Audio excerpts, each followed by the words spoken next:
welcome to another episode of Produce Your Freedom. We're continuing in our Freedom from Fallacy series today. I want to talk about a quantification fallacy as well as two formal syllogistic fallacies. There are more than two formal syllogistic fallacies, but we're just going to go over two that are related, and we'll save the rest for another time. So let's jump right into the quantification fallacy.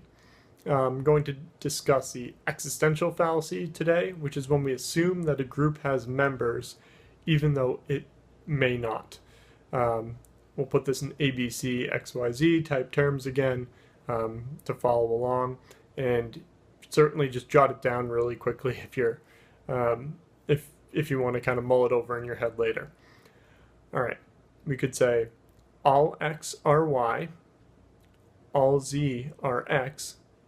Therefore, some Z are Y.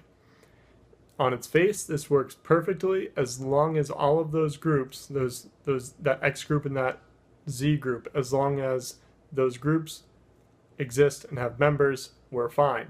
As soon as you introduce into that second line of the statement, all Z are X, if it's something about unicorns or fairies or leprechauns or something, we're now drawing a conclusion based on one possibly real true premise, another premise where the group doesn't even exist, and yet we're saying that we've proven something about the group that doesn't even exist to our knowledge.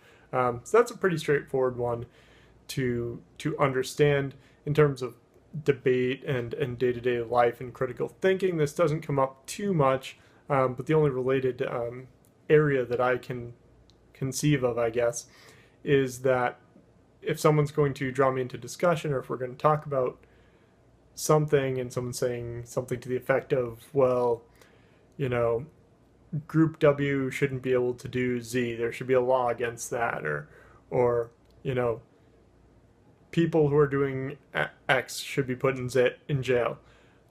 I want to first know that that group exists. I'm not going to question every single one of them, because some of them I have seen some rudimentary evidence and I can pretty quickly sort out in my mind, yes, that group exists, but I want to be sure.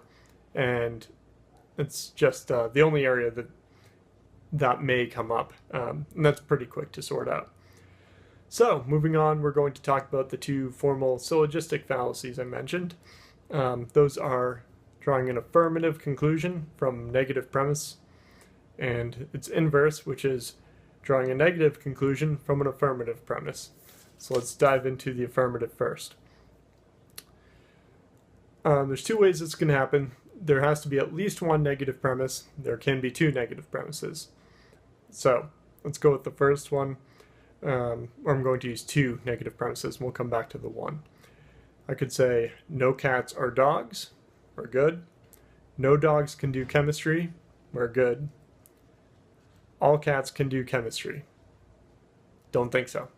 So the problem with these affirmative conclusions from negative premises is all we have proven is what isn't, not what is. We've ruled things out, but we haven't proven that conclusion. The same thing is going to apply in the second one. We'll have to kind of jump in a mental time machine here and pretend that we are after the invention of the car, but before the invention of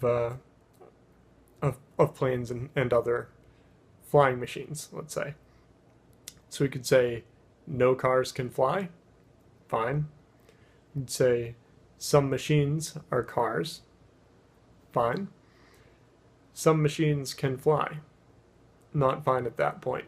If provided I'm getting my dates relatively correct, we didn't have any real true flying machines, maybe a hot air balloon, but that's kind of sort of not the type of thing we're talking about with a machine. I'm talking more about things like planes and Hindenburgs and things like that.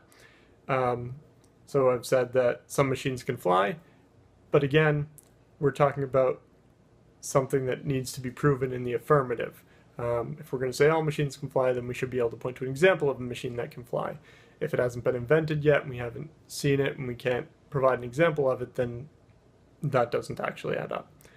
The inverse of this is the negative conclusion from the positive premise.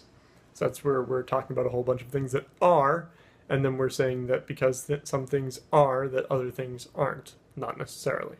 Let's do an example of that. You can say all A are B. Some C are A. Therefore, some C are not B. It's a little bit trickier to follow. You kind of have to do a kind of Venn diagram exercise in your head a little bit, but it is possible that absolutely all of C are B in this case, right? We've identified that some of them are, but we don't know that that it's not 100%. We don't know that it's not also true that all of them are. So we've kind of said something isn't because of these categories that are. Hopefully that makes sense to you. That last one I know was a little trickier, but should be pretty cleared up. You don't have evidence that that second category, that C, doesn't also fall into that B of that first statement, right? Some A are B. We still haven't proven that C does not also fall into that category. With that, I hope you enjoyed the show. Feel free to like, comment, subscribe, etc. below. Love to hear from you guys, and we have a little bit more of the formal fallacies coming up. These are going to be formal syllogistic fallacies. There's a few of those left, and then that'll be an episode, and then we'll have one episode also of some of the very common informal fallacies, and again, we won't go into all of the informal ones, but we'll hit enough of them that I think come into play on a regular basis. Remember, produce your freedom, or life will produce your chains.